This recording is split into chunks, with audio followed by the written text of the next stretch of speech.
You will not force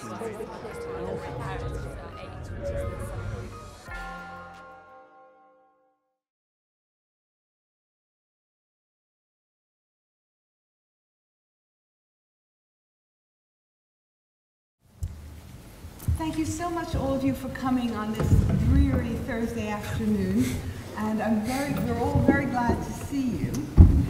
And I want to welcome you to the fourth and final of this week's events. My name is Ruth Harris. Yes, there was a fourth one that was a sort of intimate private event for the graduate students. So Saul has been really working hard. And as I said, my name is Ruth Harris. I'm a historian of modern Europe, but especially of French history. And I want to start by offering thanks to Saul for his remarkable stamina and intellectual enthusiasm. And it's rare for any scholar to be able to inspire and impress in so many different fora, because we've had all kinds of things, to go from a weighty inaugural lecture on the historiography of the Holocaust to intimate graduate seminars and then to spontaneous conversations, where he had to respond to a host of reflections and queries on the hoof. And because there are many of you here who are joining us for the first time, I hope you don't mind if I introduce him once again, especially for those who've already heard these introductions from other colleagues. As many of you know, he's a professor of history at Tel Aviv University and at UCLA, and the holder of the Club 39 Chair in Holocaust Studies. His works have ranged widely in topic and conceptual orientation.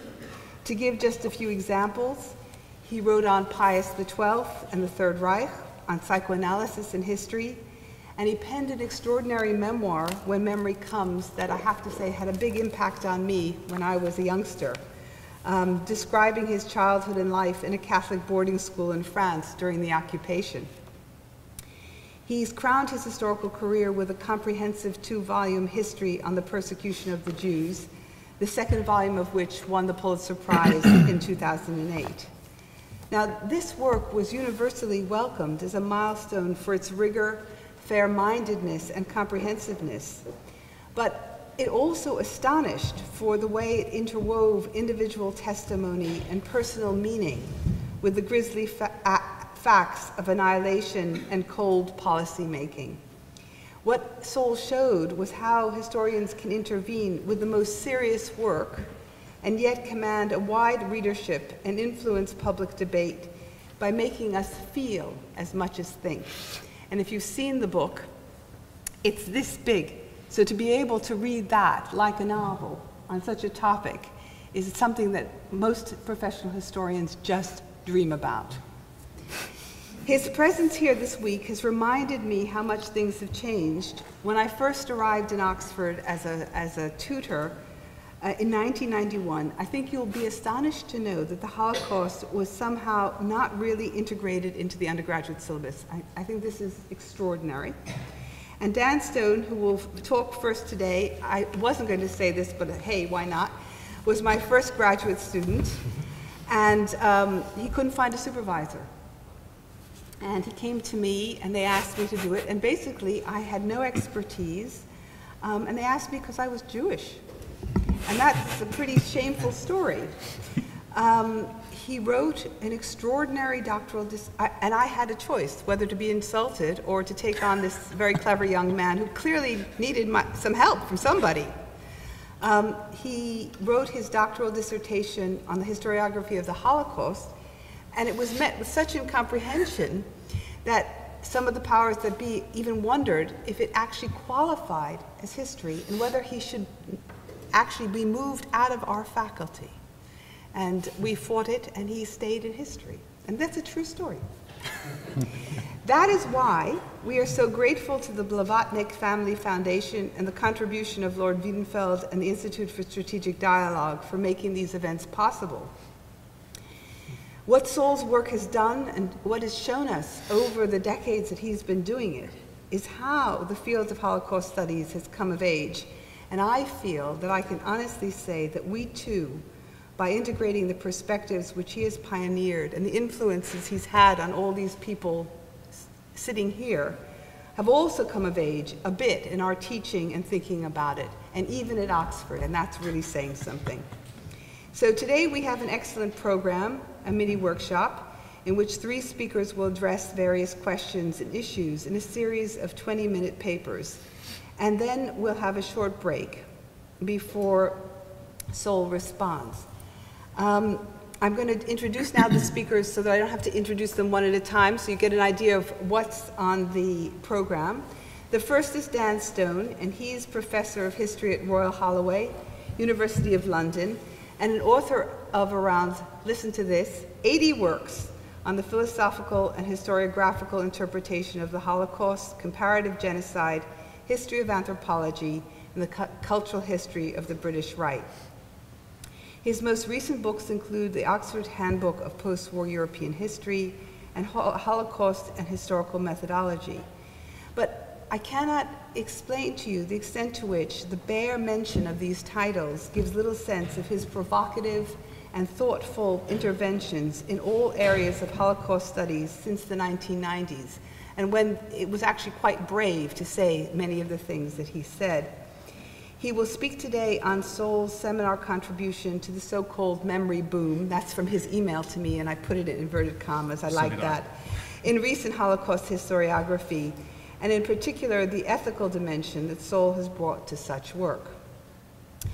Next will be Paul Salmons, the head of curriculum and development at the Institute of Education at the University of London, who's recognized as one of the leading figures in Holocaust education.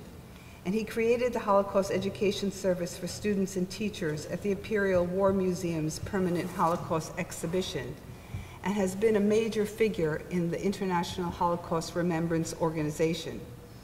He'll be speaking today of the value of scholarly work for challenging popular myths and misconceptions in the classroom. And you'll be glad to know that there's somebody in the audience who's writing a doctoral dissertation on what British children, what myths they bring to about the Holocaust when they're 12 and 13. So it's actually a very pertinent thing.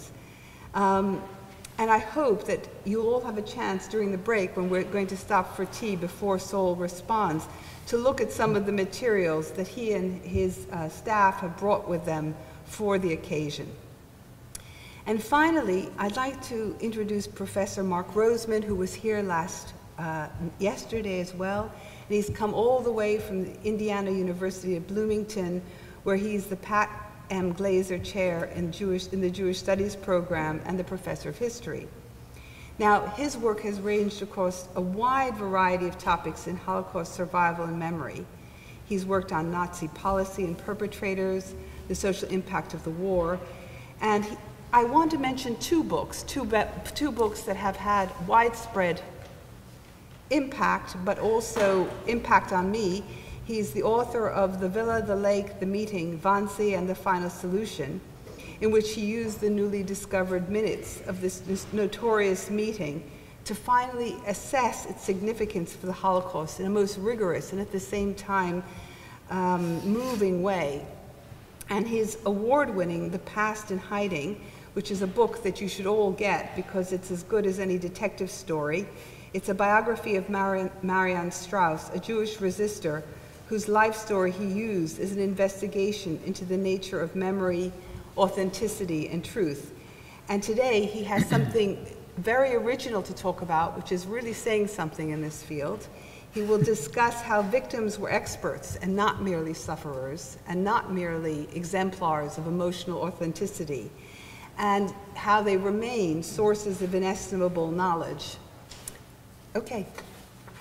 Good. Thank you very much. And well, I'm sure you probably were insulted to be invited to be my doctoral supervisor, but I'm glad you agreed. I'm not insulted.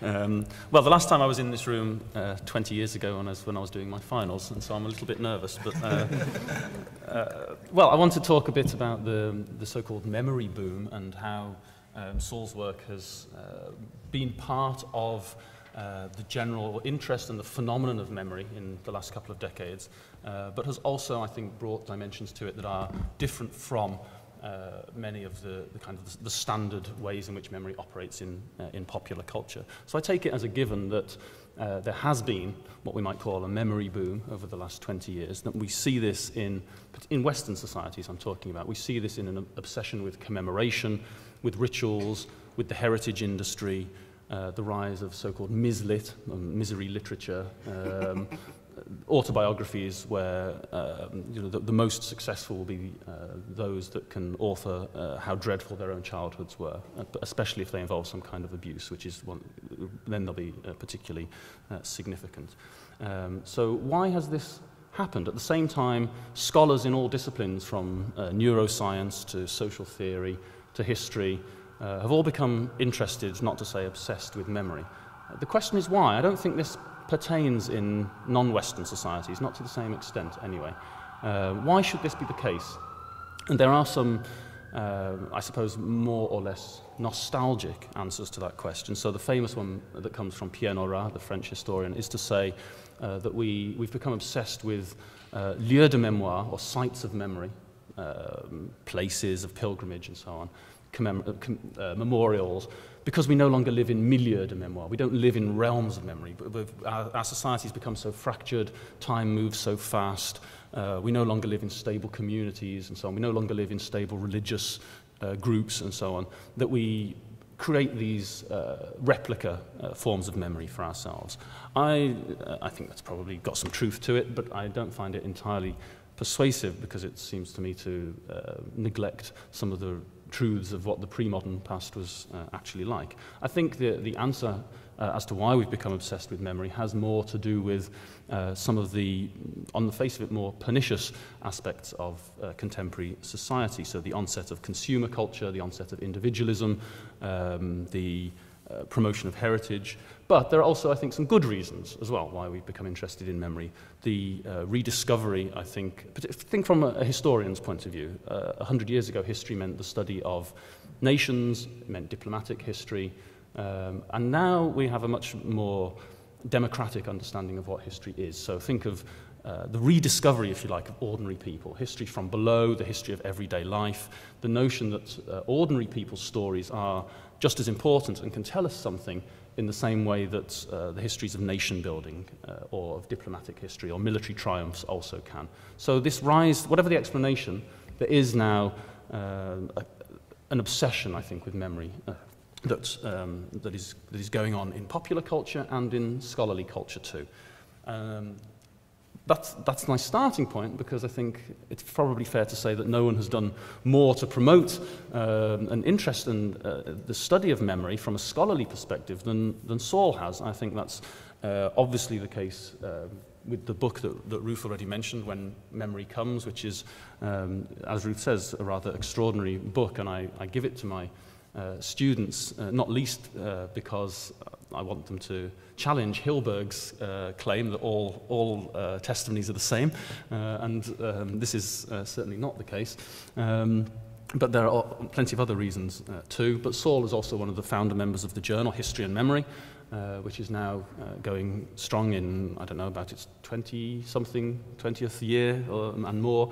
And his collection of essays, Memory, History, and the Extermination of the Jews of Europe from 1993, is a collection of the essays on the themes of memory and trauma, the politics of memory in the context of the historische Streit and other memory debates of the 1980s and early 1990s. So this theoretical interest in memory is something that is central to Saul's work. But it's not merely a theoretical interest. This is what's so interesting. There are lots of theorists in cultural studies, in history, in literature, who write theoretically about memory. There are not many who write theoretically about memory and then go on to write Pulitzer Prize-winning histories, in which some of the theoretical precepts that have been set out in these essays are incorporated into the writing of the narrative. And that's what's so interesting, and I'll come back to that in a moment. I'd like to just spend a few minutes exploring this distinction between history and memory first, and then come back to Saul's contribution to thinking about memory. So the assumption, I think, let's say about a century ago, was that memory and history could be easily separated. Memory was partisan, subjective, biased,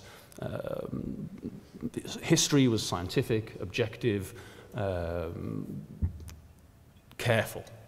And that, I think, that neat distinction no longer holds quite so clearly. So rather than being opponents in that way, I think in recent decades memory and history have become, if not friends, they've become at least uncomfortable bedfellows, let's say. So the neat separation between memory as an unreliable historical source or an undisciplined activity and history, on the other hand, as something that provides disinterested and secure knowledge of the past, no longer holds in quite the way that it once did. So historians, if they ever did, historians no longer simply ask what happened in the past, but they also want to know how events are recalled and represented in the present. And so, in other words, memory has, on the one hand, become a topic of historical inquiry. We can ask today, how do we remember such and such an event? Remember in inverted commas, and that's something we'll talk about, collective memory. But we can also ask a historical question. We could say, for example, as Alain Confino does in his recent work, how did Germans during the period 1933 to 1945 remember their past? So what did they think, let's say, of the Napoleonic period or the founding of the Wilhelmine Reich in 1871? What was the collective memory of those events in Germany during the Third Reich? So memory itself becomes a line of historical inquiry. History has become, I think, less adamant that its representation of the past can be so neatly separable from social memories or from collective memory. And one of the key, you can see how Saul's work has become, I think, a key reference point here, because one of the more influential theorists of memory, Aleida Assmann, wrote on this a long time ago, and saying, with the acknowledgement of personal voices and their inclusion in historiography, as, for instance, exemplified by Saul Friedlander in his book on Jews in Nazi Germany, and she's referring then to volume 1 of the 2 volumes, the clear-cut borderlines between factual history and remembered past, she has those both in scare quotes, becomes to some extent permeable. Only to some extent, I think, because historians still quite rightly think that one of their roles is to correct the sort of myths that permeate collective memories. And to this extent, memory as a source or as a topic of study does not disrupt the historical method. At the same time, few historians would claim, I think, that their work dispenses with the need for a remembered past. Historians don't claim to operate outside of collective memories. They're also parts of societies and are influenced by the need for commemoration and all the other trends that go on in society.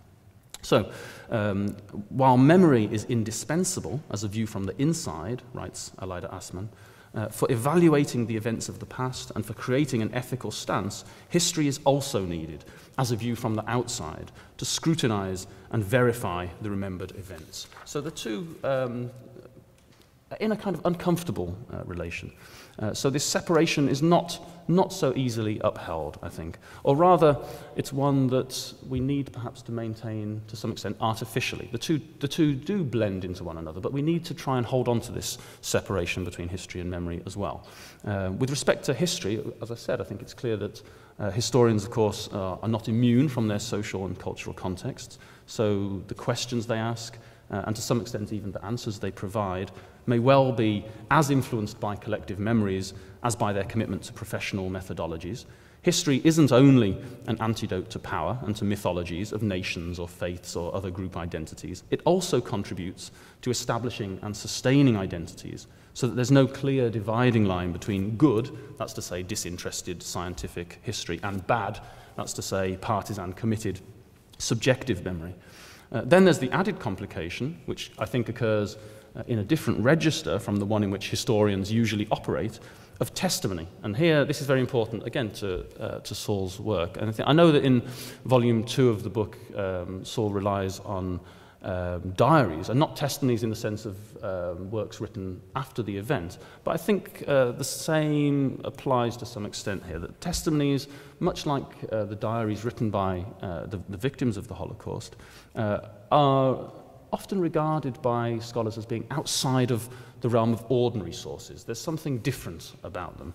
I think that's the case because of the temporality of trauma and testimony's resistance, because it's future-oriented, to historical method. And particularly testimonies that are given after the Holocaust, they tend to be, they're partly geared towards understanding what's happened, but they're also, if you like, gifts for the future. And so whereas what the historian wants to do is to historicize something, to make it into history, testimony is somehow working against that. It can help it, but it's also working against it. And so there's a challenge here to what historians are trying to do. With respect to memory, I think the opposite applies. We have to be wary. Again, this comes from this idea of testimony or of the diaries of the victims being somehow special sources. We have to avoid, this is Gillian Rose's term, I think, Holocaust pieties. It's very easy to slip into a kind of sentimentalized view here, or to think that by paying attention to the victims, that we ourselves might be somehow humanized or enjoined to resist the logic of perpetrators. There's a danger. We assume, I think, often that giving and listening to testimony might promote reconciliation in post-conflict societies, but I think that's rather optimistic. It might do so, but it also might not. We might, I think, bear in mind Patricia Jaeger's point that testimony is most successful when it alienates.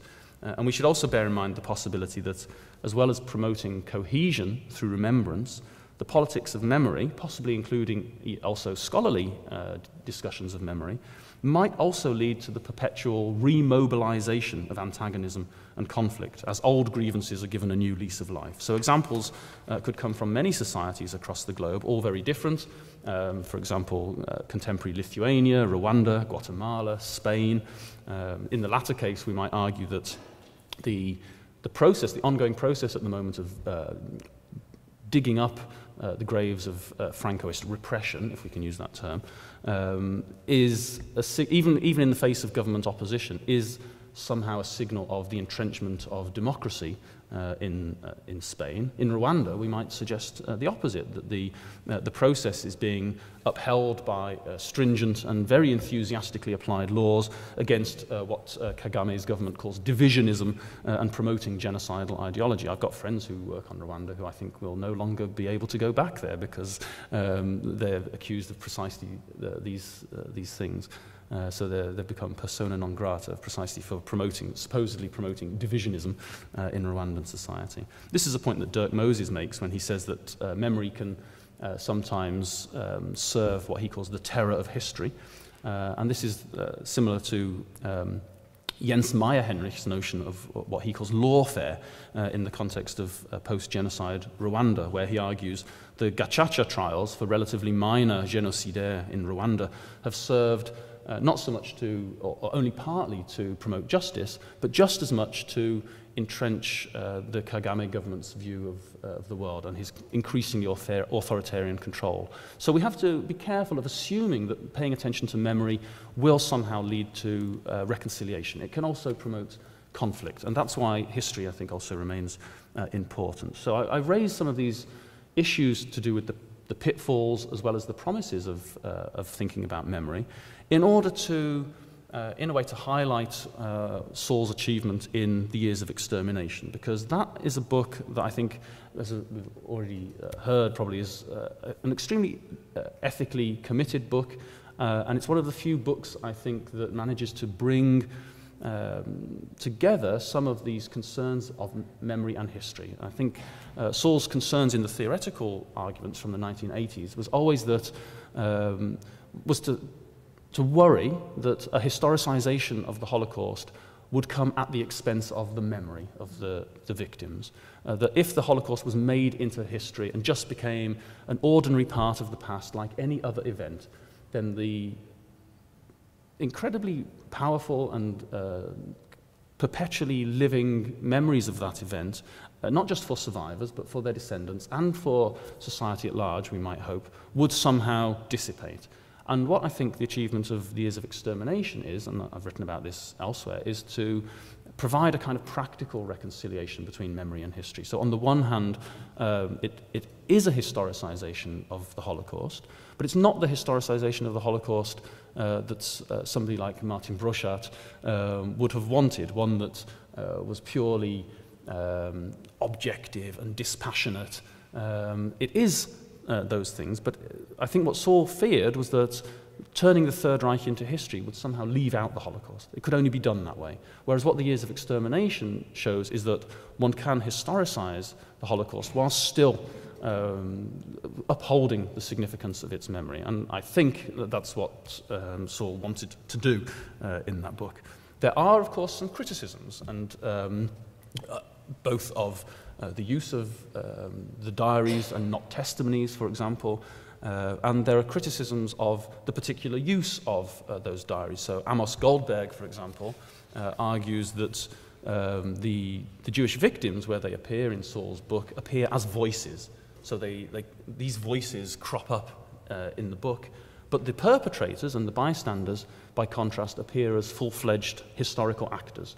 You can decide for yourselves whether you think that's true. But I think that's maybe, and maybe Saul would say something about this afterwards. I'd be really interested to hear. Maybe that speaks to still a kind of concern about how to use the diaries, whether they can be simply written about in the same way that perpetrators and victims can, or whether there's something that somehow stops you from treating them in quite the same way. Or in any case, I'd be very interested to hear how you respond to Amos Goldberg's criticisms, because I think they're perhaps the strongest that I've read amongst the kind of mainstream historical criticisms.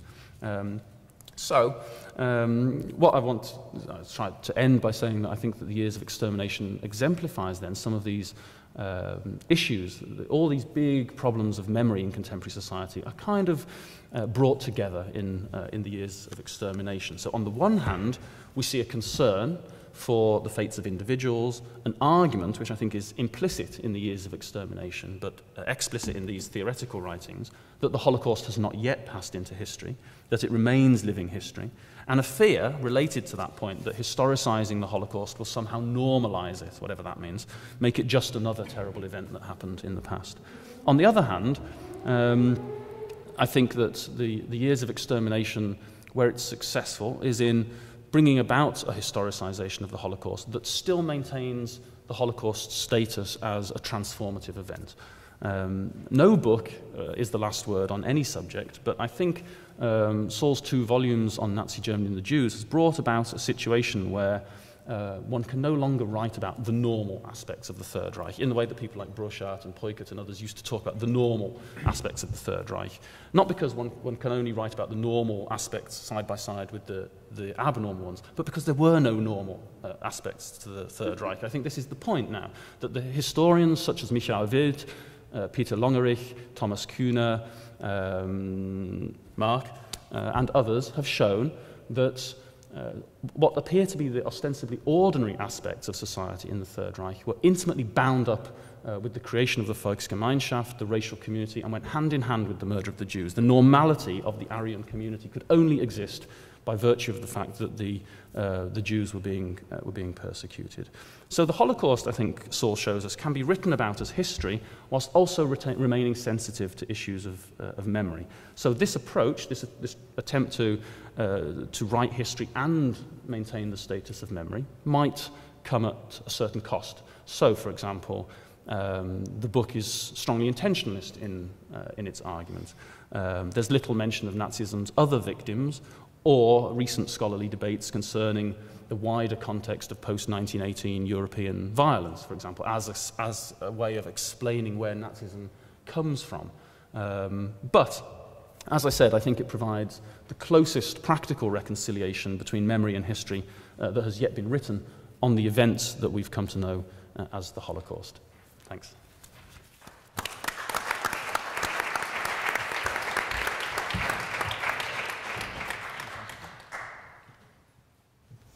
First of all, I'm very honoured to be here, and thank you for the invitation to join this panel, this discussion. I'd like to focus really on teaching about the Holocaust, teaching and learning in the school classroom.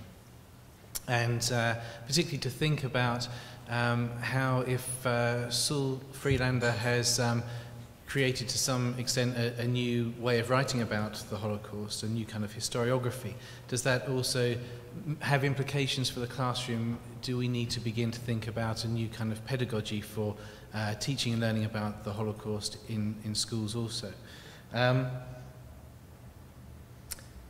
The issue of the victim's voice, which is very strong in the years of extermination and throughout Saul Friedlander's work, is part of this pioneering approach towards an integrated history, in which the voices of the victims throughout the years of extermination punctuate the historical narrative, a way of trying to include within the sober, objective historical explanation also to the voice of the victim at the time. And this is, I think, also why Saul Friedlander focuses not on testimony, not on remembrance after the event, but the actual experience as it was recorded during the time itself. And the stated intention behind that is to resist this domestication of disbelief, this idea that somehow if the historical goal, the role of historical knowledge is to explain, that explanation itself might somehow contain the trauma and move beyond it in a way that silences the actual experience of the victims themselves. This issue of restoring the victim's voice in this kind of a way, I think, also raises the issue that within the school classroom, what voices are dominant in representations about the Holocaust, and what function do they serve? And that's, within the short amount of time, the main area that I'd like to focus on here. And I'm going to draw partly or largely on some research that we did at the Institute of Education, the University of London, which was a national research project into trying to understand why teachers teach about the Holocaust, what their attitudes and aims are, their approaches, and also their challenges and their opportunities. So I'm going to try and relate some of the aspects of Saul Friedlander's work to what we understand as being the context in the classroom, and then to think about what implications that might have for a developing pedagogical approach. According to the research from the Institute of Education, we asked, amongst a wide range of questions, of survey questions, and also a follow-up of intensive interviews of teachers around the country.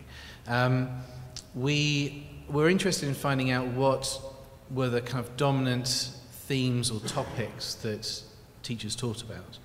And we gave a list of some 35 different topic headings and asked teachers to indicate whether they always taught these areas, whether they sometimes did, never did. And from that data, with more than 2,000 teachers across England responded to this survey, we managed to discern a picture of the most commonly taught areas, which summarised on the board here. Hitler's rise to power and the Nazi state is very strong in terms of teaching about this period. There's a strong tradition in history teaching in schools in this country on the period of the Weimar period, the Treaty of Versailles, the Weimar, the rise to power, and the Nazi state up to 1939. And so I think when teachers come to teach about the Holocaust, it's not surprising this is a strong area of where they focus. Issues of propaganda and stereotyping also feature strongly. The November pogrom, so-called Kristallnacht, also is a moment which is often focused on by teachers. And then, so this is mainly a kind of a period up to 1939, and then there seems to be a sort of jump, and Auschwitz-Birkenau has a very strong place. This must be put in the context of challenges and difficulties for secondary school teachers who are under pressure of limited curriculum time, what is it that they focus on, also what materials are available to them. But this is a kind of summary of, and this of course isn't true of every classroom, but this is a general picture that seems to emerge. And one of the things that we asked ourselves is, if this is a general kind of experience of learning about the Holocaust that many young people receive, what kind of narrative are they really gaining here? And it seemed to us that this sort of collection of topic areas perhaps creates a kind of perpetrator-oriented narrative. The concern that we had at the Institute of Education is that a narrative or a scheme of work, if you like, which focuses on these areas may imply a kind of narrative approach which is really dominated by what the Nazis did to their victims. The actors are the Nazis, the perpetrators, the collaborators, and that Jewish people perhaps and other victims of Nazi persecution appear as objects of persecution without agency, that they are arriving perhaps on the historical stage as well, given that perhaps Jewish history is not a very strong aspect of what else is taught in other parts of the school curriculum, that maybe young people would almost get the impression that the most interesting thing to say about Jewish people is the murder in the gas chambers, is Auschwitz-Birkenau, and the kinds of images they associate with that. So our concern, we coined this term, the perpetrator-oriented narrative, might be one which is appearing to be dominant in many school classrooms. The list of 35 topics, from that, we found that far less common issues that were covered, or areas that were covered, rarely or never, were things such as who were these people before the years of extermination, what was their pre-war life, what was the diversity and the range of experiences and lives of Jewish people, Jewish communities throughout Europe. That seems to be largely missing. Again, perhaps because of limited curriculum time, perhaps because of limited school resources. Also, the victims' responses to an unfolding genocidal process tend to be largely absent. The actions of Jewish resistance groups within the ghettos, within the camps, within partisan groups, gets a minor treatment in perhaps most classrooms. And also the experiences of the survivors after 1945. The Holocaust seems to end really in 1945, and then there's a tendency to move on to the next topic. So the people who came to be persecuted, came to be murdered, are largely silent. It appears within much of the classroom representation of the Holocaust. This is one of the issues which we're trying to address through a teacher development program that we're running at the Institute. But even where the victims do appear, it's interesting, I think, to reflect in the light of Saul Friedlander's work on what role the victim's voice actually has. Does it have the same kind of role of trying to preserve this sense of disbelief? Is it a way of really confronting the reader, or in our case in the school classroom, the learner, with the crisis, the catastrophe of the Holocaust?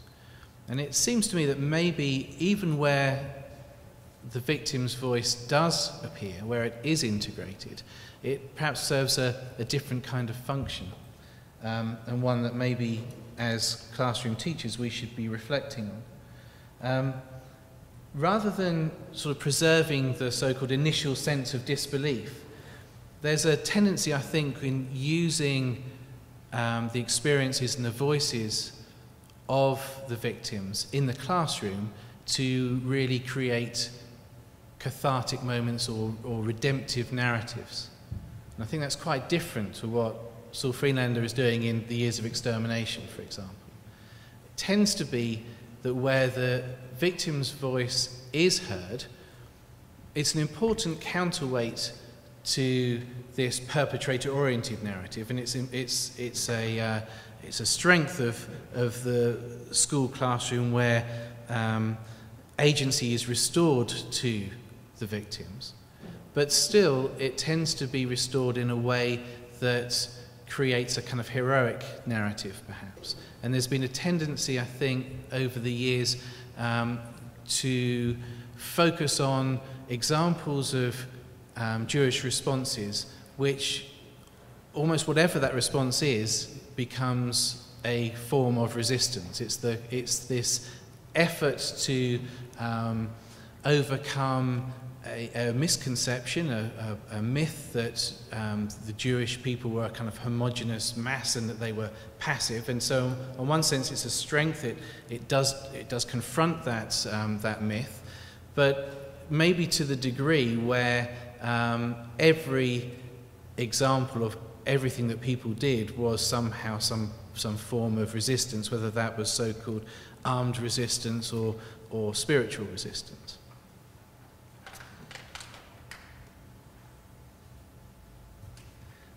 Why is that the case? Why is it that the victim's voice is incorporated in this kind of a way? I think maybe it has to do with two areas. One, a set of largely presentist or social aims that many teachers appear to have when they come to teach about the Holocaust, rather than historical aims regarding understanding the event itself or assessing its significance or exploring multiple narratives or different kinds of explanations.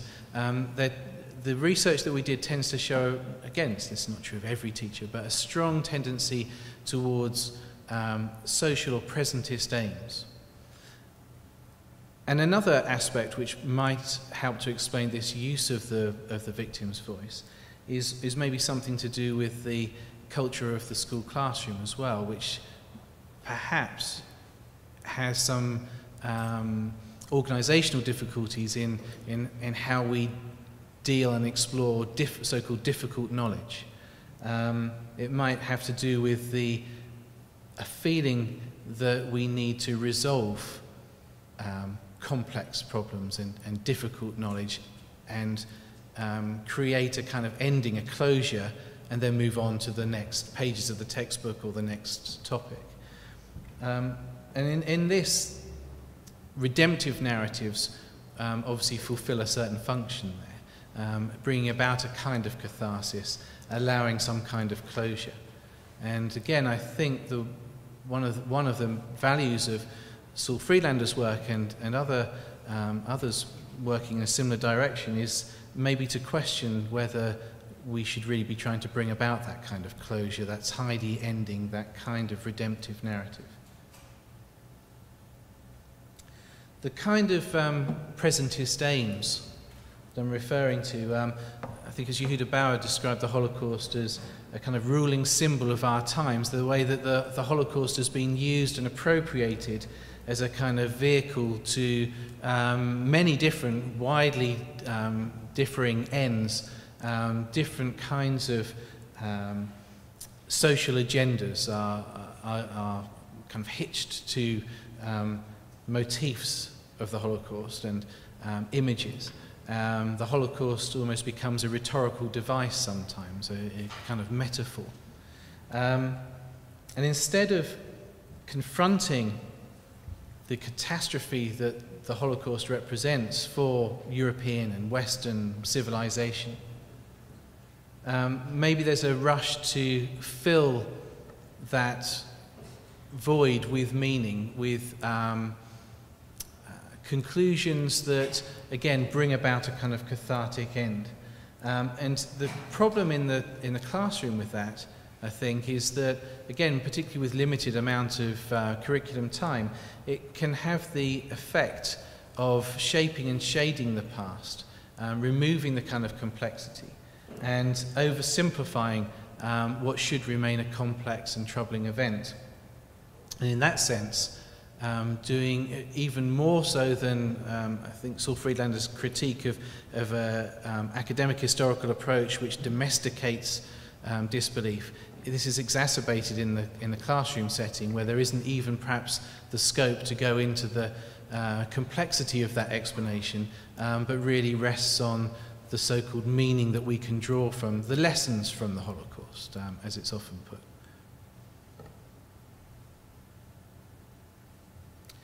Some examples of this in a broader sense outside of the classroom, and the classroom again, as Dan talks about the way that historians are themselves part of a society and the public memory. I think looking to some of the representations in public memory can also help us think a little bit about how teachers are also affected by these sorts of issues in the classroom setting. This is a photograph just taken really on my way to work from St Pancras Station to the Institute of Education. I take a shortcut through the British Library courtyard, and there's a tree there, the Anne Frank Memorial tree.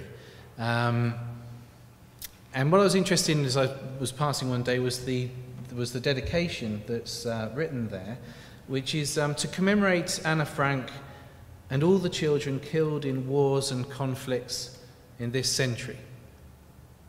It's a kind of dedication which appears pretty non-controversial, of course, and you can. There are very few people who wouldn't think it was important to remember, the murder, the death of innocents, and that clearly war and conflict is a terrible thing. But it's a kind of universalization, I think, which we often see when we, again, the Holocaust as motif, the Holocaust as metaphor, because Anna Frank doesn't die as a result of war or conflict. She dies because she is a victim of a genocide, a European-wide, continent-wide genocide, trying to murder every last Jewish man, woman and child everywhere that the Nazis could reach them, none of which is acknowledged or mentioned in the dedication. I mean, we could easily have added, if you're taking the death of Anna Frank, why not remember all the children who die of disease? She dies in Bergen-Belsen from typhus, right? So why is it war and conflict? And why is genocide missing? And why is the specificity of the genocide of the Jewish people missing from this? And what is it that society wants to use the Holocaust for? So there's this kind of tendency to universalize, to learn the lessons, which to some extent obscures or oversimplifies, even distorts the past as it actually was. We also find, I think, in numerous commemorations where we light candles and we talk about never again, a kind of universalization, but also often these acts of memory seem to come without necessarily anything very much underpinning them in the form of understanding.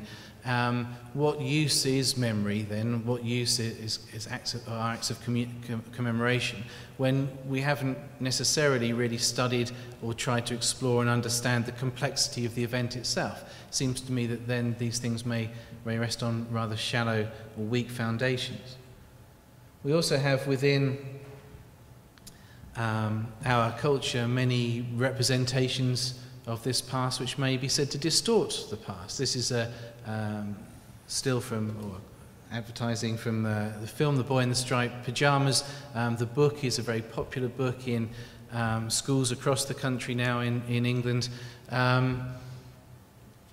The kind of narrative which is told and the protagonists and how they're used I think would be a gross distortion if young people are expected to try and get a sense of what the Holocaust actually was, or what it means. So maybe by all means study The Boy in the Striped Pajamas, but I'm not sure this constitutes Holocaust education.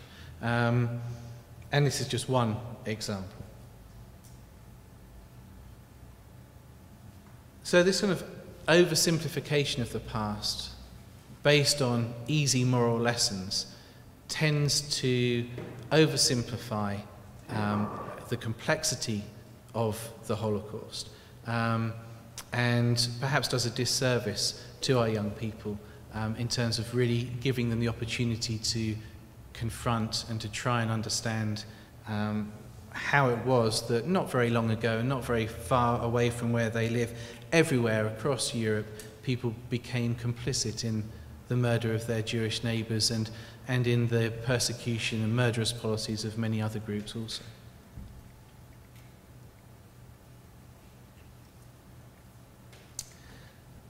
So there's the other aspect I mentioned was the kind of culture within the school classroom as well, which perhaps, I think, at its best, the skilled teacher is very adept at taking highly complex ideas and trying to make those accessible in an intellectually valid way to young people, whatever their age and whatever the subject. And this is one of the things, one of the strengths of the profession, I think. But maybe when we're trying to explore an event or process like the Holocaust, maybe this culture of making accessible and understandable and explicable in itself creates a distorted understanding of that past by bringing about a kind of resolution. This tendency in the school classroom to package the past, I don't just mean the Holocaust now, there's a school textbook which reduces a period of the past to 2 or 3 pages, of course oversimplifies. If the representation that gives becomes the kind of window on the past for young people, if they think that that narrative, the authority of that textbook is how the past actually was, then there's a problem there. And I think what we need to do is to try and complicate that sort of view.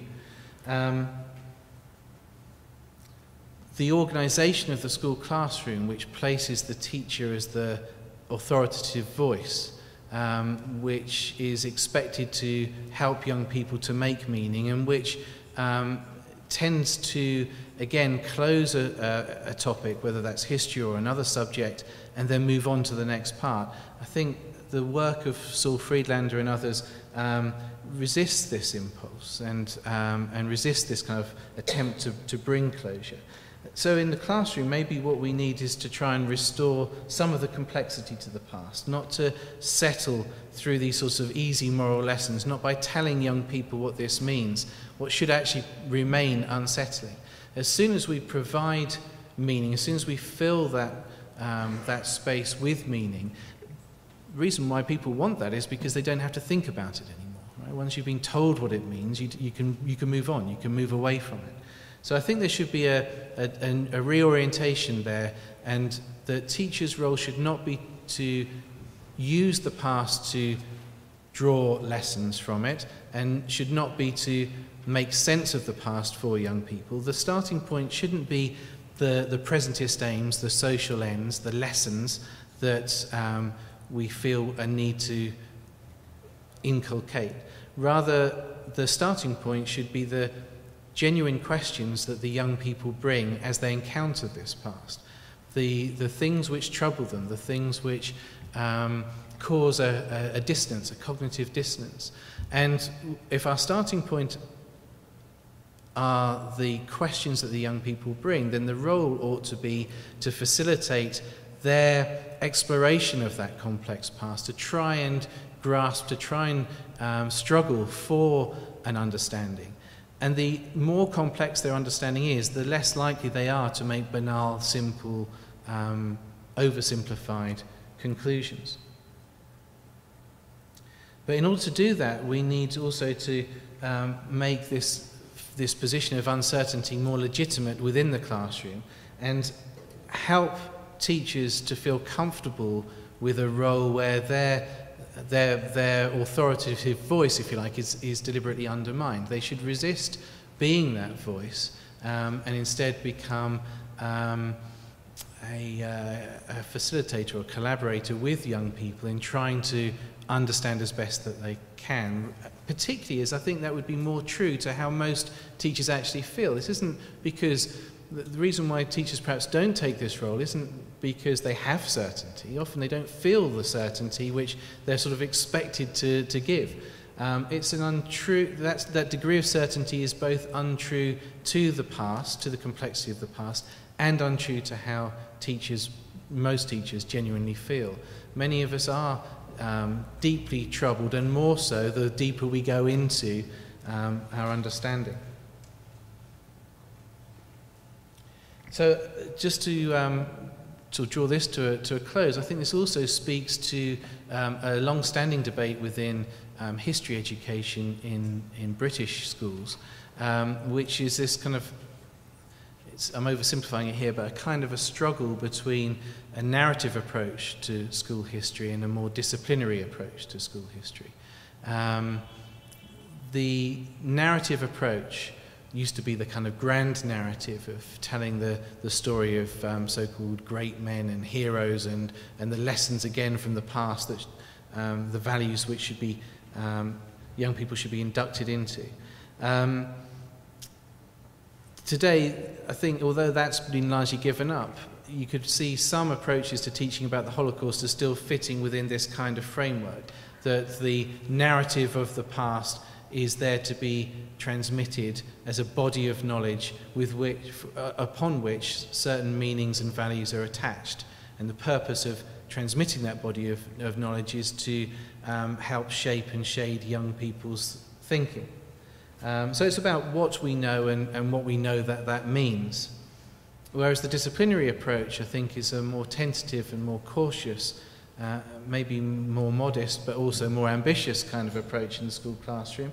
It's concerned with exploring multiple narratives, but also understanding how those narratives are constructed, on what basis they rest, and developing the kind of critical thinking that would be useful to young people to assess for themselves the significance of the different events in the past, and also to be able to judge between different interpretations and to struggle to make meaning themselves.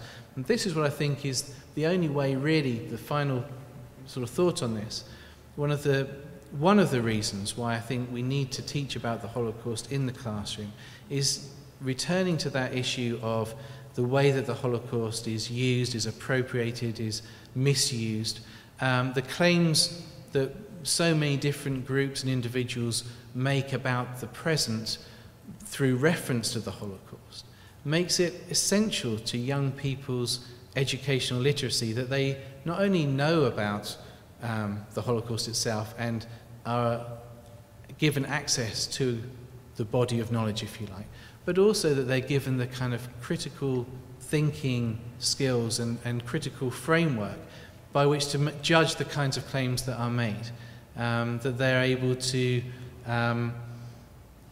test the claims that are made about the past and the social ends which are attached to those through the kinds of thinking which is developed through a more disciplinary, critical approach.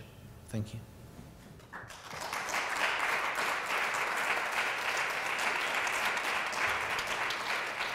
I'll try and make my pedagogy as messy as possible. But in fact, you'll see that what I have to say follows on from both the previous speakers. I really want to make a very simple point, and that is that we can learn a lot more than we have from victims. We haven't always treated them as sources of knowledge in the way that we could, but that using victims' voices to learn also involves making different kinds of sometimes quite complicated judgment calls, but there's much to learn. I want to start, appropriately enough after Paul's comments, just with a brief example from the classroom, and you can find it in a wonderful volume published, appropriate enough, by Oxford University Press, called Approaching an Auschwitz Survivor. It's edited by Jürgen Matthäus, but Approaching an Auschwitz Survivor. And it's a series of different chapters all about one person, Helena Zippy Tichau, a Slovakian Jew who was one of the early first deportations of young Jewish women who went from Slovakia to Auschwitz in 1942, and unlike the vast majority of her peers was able to survive because she was given a job as a sign painter, drawing on skills that she already had. You can actually also hear her voice live. There's a website, Voices of the Holocaust, which records interviews made very early after the war by a social scientist, David Boder, who took some of you may know this, he took a sort of very heavy wire recorder to displaced person camps after the war, and he recorded interviews with Helena Tichau. And already there, you can tell, she speaks in German, but the translation runs on screen parallel, that she had an enormous amount of knowledge about the camp. I mean, really incredible. She was somebody who'd been in a privileged position. She'd been in contact with all sorts of elite groups within Auschwitz, and she already clearly saw herself as someone who was in a position to provide, in this case, David Boder, with a great deal of information about the camp. And they're remarkable interviews. She doesn't want to be the person who's talking about her own suffering. She's somebody who wants to make the process transparent. And so there's an amusing, if you can call it that, exchange at the beginning where she says to David Boder, we were deported in normal goods wagons. And David Boder says, why? Are there non-normal goods wagons? Yes, she says, there are some which don't have a roof. Later on, there are an increasing number of people who are transported in wagons which didn't have a roof. In other words, she didn't want to give an account, in her case, about the misery and uncertainty of being in this dark wagon. She wanted to give a sense of process and procedure of how the deportations were organized and how hers fit into a pattern of others that were different. Now, years later, she came to the US and she began to be involved in Holocaust education. And one of the other chapters in this volume, Approaching an Auschwitz Survivor, describes her entry into the classroom. And it's a disaster. And it's a disaster because she wants to provide knowledge, and the pupils want tears. They want emotion. They want the feeling of what it was like to have been there. They want to ask questions that get under the skin that she doesn't want to answer because she thinks that she won't be able to convey that anyway, but she can tell them an awful lot about how the camp works. And after a while, she doesn't do it anymore because the expectations are too different. And I think that experience reminds us that survivors have very often, for us, played one of two roles. Either they've been a purveyor of authenticity, creating a feel of immediacy and emotion, but actually within very narrow emotional limits. Because it's interesting, I mean, I looked at an interview that was carried out with a survivor by a center in Montreal, and he cries too much. You can't watch it. You can have some tears. You're allowed a little bit, but you're not too much, because then actually it becomes unbearable. So it's very tightly controlled, choreographed moments of emotional authenticity. So that's one thing that we've asked the survivor to be. And the other is that, as has already been mentioned, there's been an awful lot about the survivor as a site of trauma, the survivor's text as a text that can't really convey the nature of the experience, the way in which trauma works its way through the text, and so on, as a, if you like, linguistic, literary, psychological, medical site for looking at the impact of the past. And historians have been very slow to use victims or survivors actually as sources of knowledge. Raoul Hilberg's famous skepticism about using testimony has already been mentioned by Dan. Jan Gross, in his book Neighbours, is rather an exception, and I think many historians would probably be rather critical of his very uncritical use of survivor testimony there. But Saul Friedlander has been amongst the most important historians, particularly in his most recent volume, in reminding us that victims can be experts, that they can be providers of knowledge, and indeed that despite all the interviews that have been carried out, the huge programs of recording voices, all the recording of stories and production of memoirs, because we've been looking for emotional authenticity so often rather than knowledge, we still have a great deal to learn. But at the same time, as again Saul Friedlander has shown so expertly, it needs critical reflection. Now, Dan has already mentioned that Saul's second volume uses above all victims from the time rather than survivors, and focuses very much on, and this is something that Professor Friedlander said again last night, on the importance, the authenticity of the voice at the time, and worries about the way in which the particular vantage point of the victim begins to get blurred as survivors live into the post-war period and they're part of other conversations and they hear things and they read things. And so their particular vantage point begins to be part of a larger sort of conversation of memory and scholarship and so on, and loses that sense of immediacy of experience. And that's why you'll find all the way through the second volume, as you'll know, a series of extracts of diaries. And there certainly are important contexts in which the victim's vantage point at the time may contradict what is remembered afterwards. And I'd just like to give you one example of this, as an example of where I think there's a contradiction. I was recently involved in actually very much responding to what Paul was saying about trying to bring the agency of victims into the classroom in the first volume of a series called Jewish Responses to Nazi Persecution. And in this volume, we were looking at the responses, particularly in Germany and Austria, because we were looking at the first period, 33 to 38, when the Nazis had not yet acquired other territory, so focusing on the way in which Jews within Germany and Austria were responding to what the Nazis were doing, trying to read what they were doing. And one of the rules that we had in this volume was very much like Professor Friedlander's work: only use contemporary documents, no hindsight, nothing in retrospect. And one of the things that struck us was that there was amongst survivors and established, and even to a certain extent amongst historians, a well-worn narrative about the complacency and the unwillingness to see the danger, and they didn't realize until they were too late, and a kind of blindness of German Jews 33 to 38, and only after Kristallnacht did, and then it was too late, and that was the tragic fate that they didn't want to believe that the fatherland would turn against them. Whereas we found that when we looked just at the contemporary documents, that it seemed to us that in fact the story was rather different, that there was indeed a great deal of knowledge and understanding of the disaster. And I'll just give you one example. It was often claimed that the Nuremberg laws led, because they legally codified the situation, they led to a false sense amongst the Jewish community that because things had been now put into law, that although it was a miserable law, at least it was a stable situation and one knew how to live in it.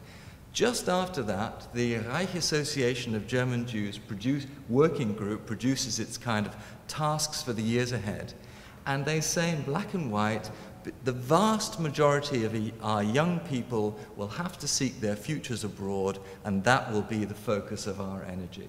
Now, that is an amazing statement. That means that in 1935, the leadership of the Jewish community knew the Jewish community was finished. They didn't predict that those who stayed behind would be murdered, but they knew the future was finished.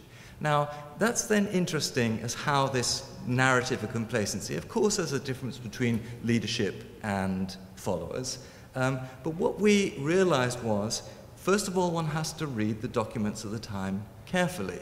For example, in public, the Reich Association is of course saying things like, we hope that this law will provide the basis for the cooperation between the leadership and the community, because Hitler had also said something like that. You had publicly to meet his expectation. There was no other way. You also, when you recognize that this is a world in which often local initiatives are making things worse, you want to keep morale up. You don't want to, even to your own supporters, say the absolute worst. Nevertheless, what people thought was visible. And I think what happened to survivors was, it was sort of unbearable that knowing, predicting individuals had still been caught up and died. And it made the fact that they had died just that little bit more bearable if you at least ascribed to them the vice of complacency. And that made it just a little bit easier to cope with the fact that they hadn't got out and you had. So that is really a very powerful example where the contemporary victim's voice, listened to carefully, and it's not always easy because they have to make public statements under a dictatorship. You have to sometimes read a bit between the line, but read carefully gives you a different perspective to what you hear when you listen to survivors.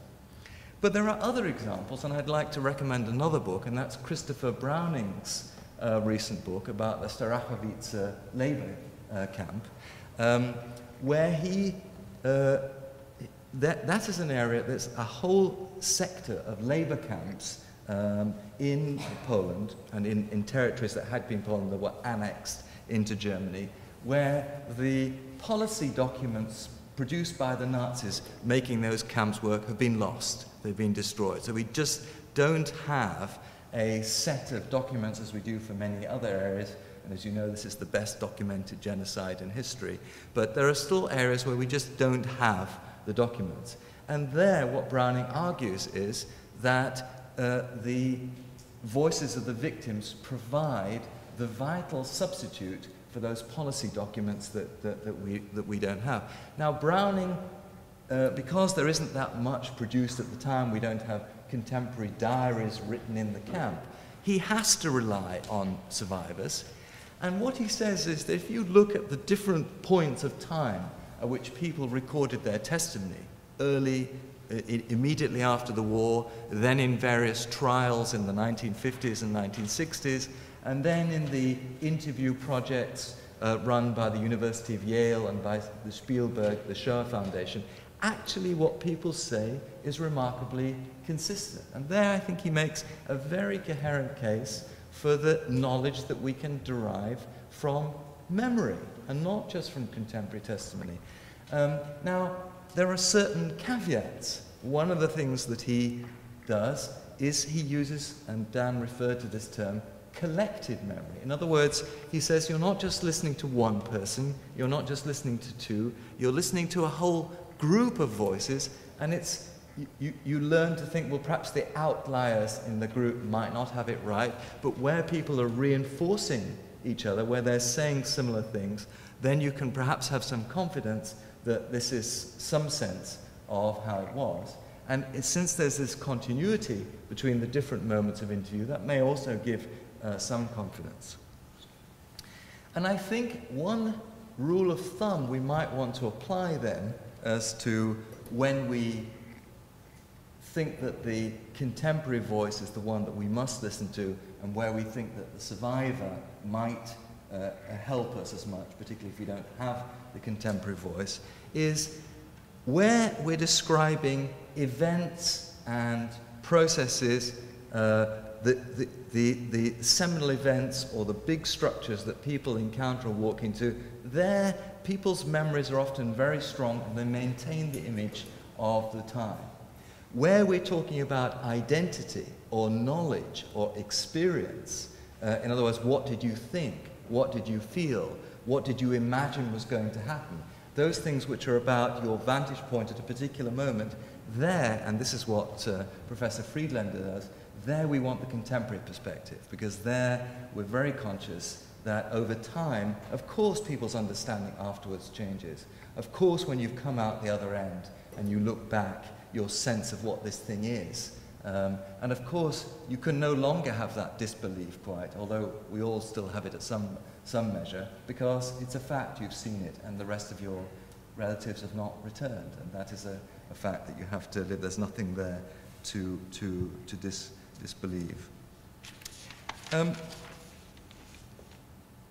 The implication of this, and I think this is the other key point that I want to make, is when we have listened to victims, and when we have listened to survivors as providing us with knowledge, we've above all thought of the knowledge that they provide as being about their own predicament. In other words, their suffering, pain, the extraordinary difficulty in surviving, the impact on psyche and body of the extraordinary policies and punishments and deprivations and terror to which they're being subjected.